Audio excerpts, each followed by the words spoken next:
ঢাকার অন্যতম জনপ্রিয় এবং ঐতিহ্যবাহী শরবত beauty lassi. Bashundhara toiletries present ঢাকার ইফতারে আজ আমরা চলে এসেছি সেই বিউটি লাচ্ছির প্রথম শাখায়।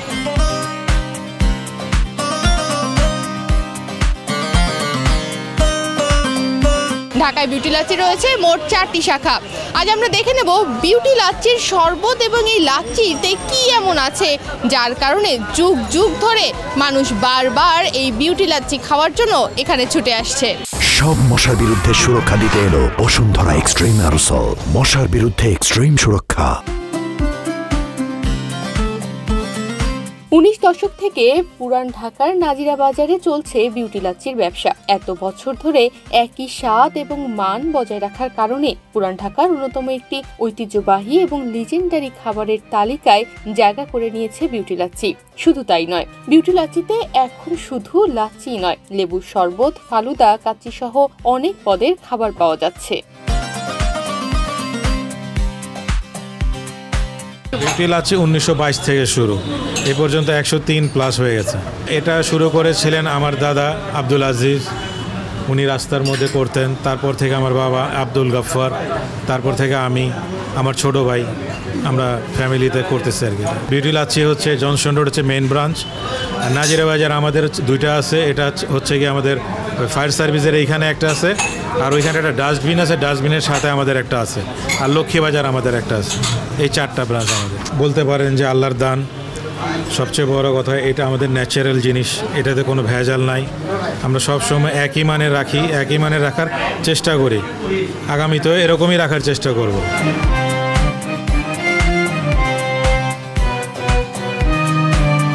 বিউটি লাচ্ছি ঘন দুধ, টক দই, চিনি ও বরফ মিশিয়ে তৈরি করা হয়, যা একেবারে মসৃণ ও সুস্বাদু হয়। এর উপরে দেওয়া হয় মিষ্টি দই ও বাদাম কুচি, যা লাচ্ছির স্বাদকে এক অন্য উচ্চতায় নিয়ে যায়। মিষ্টির মতো ঘনত্ব এবং ঠান্ডা দইয়ের টক মিষ্টি স্বাদ একসাথে ফিল্টার করা হয়, যার কারণে দূর দূরান্ত থেকে অজস্র মানুষ এখানে ছুটে আসেন শুধুমাত্র 1 গ্লাস লাচ্ছি খাওয়ার জন্য। চলুন জেনে নেওয়া যাক এখানকার লাচ্ছি বিক্রেতাদের কাছ থেকে তারা তাদের লাচ্ছি কিভাবে তৈরি করছেন।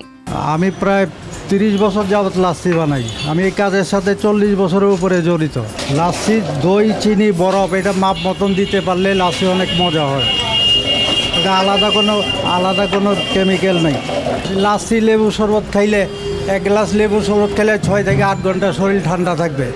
এই কারণেই তো খাই, এটা অনেক মজার জিনিস। বিরিয়ানি, কাবাব কিংবা 1 গ্লাস বিউটি লাচ্ছির জন্য দিনে কিংবা মধ্যরাতে সবসময়ই মানুষ ছুটে আসে বিউটি লাচ্ছিতে। স্থানীয়রা তো বটেই, বাইরের লোকজনও পুরান ঢাকা গেলে বিউটি লাচ্ছি খেতে সবসময় ভিড় করে। আমি কক্সবাজার থেকে আসছি, এর আগে এখানে লাচ্ছি খেয়েছিলাম। আমি মিরপুর উঠেছি ভাইয়ের বাসায়, ওখান থেকে এই লাচ্ছি খাওয়ার জন্য এখানে চলে আসা। আর এখানকার লাচ্ছিটা একটু ডিফারেন্ট, মানে অন্যান্য যে আদার্স ঢাকা শহরের লাচ্ছি আছে তার মতো না, ডিফারেন্ট। অনেক পুরোনো লাচ্ছির দোকান এটা, মানে ওল্ড টাউনে মনে হয় এইটাই সবচেয়ে বেটার। একটু টেস্টটা ডিফারেন্ট, এই কারণে খেয়ে। আর গরম চলে আসছে, এখন একটু লাচ্ছি খাওয়াই পড়ে। এটা পুরান ঢাকার খুবই ঐতিহ্যবাহী খাবার। এখানে দূর দূরান্ত থেকে অনেকে আসে, আমরা আসছি উত্তরা থেকে। তো এখানে আসলে ইফতার পুরান ঢাকাতে করতে হয়, এই উপলক্ষে আসা আর কি। যারা মনে করেন পুরান ঢাকায় আসে, যারা বিউটি লাচ্ছি অনেক আগে থেকে খায়, ওরা আমাদের চেহারা দেখলে চিনি, সাইনবোর্ডের দিকে তাকাইতে হয় না। কারণ আমরা এক একটা স্টাফ মনে করেন যে 20, 25, 30 বছর ধরে চাকরি করতেছে। অনেকে আর মানে সারা জীবন পার করে লেছে, 40-50 বছরও আছে। বাংলাদেশের গরমে 1 গ্লাস ঠান্ডা ঘন লাচ্ছি মানেই স্বর্গীয় অনুভূতি। বসুন্ধরা টয়লেট্রিজ প্রেজেন্ট ঢাকার ইফতারে আজ আমরা চলে এসেছিলাম পুরান ঢাকার বিউটি লাচ্ছিতে, যাদের রয়েছে 4টি ব্রাঞ্চ। শুধু তাই নয়, তাদের লাচ্ছির স্বাদের জন্য তৈরি হয়েছে নকল বিউটি লাচ্ছিও। তারপরও মানুষ আসল বিউটি লাচ্ছির টানে বারবার ছুটে আসছে পুরান ঢাকার বিউটি লাচ্ছিতে। তনিমা রহমান, বাংলাদেশ প্রতিদিন।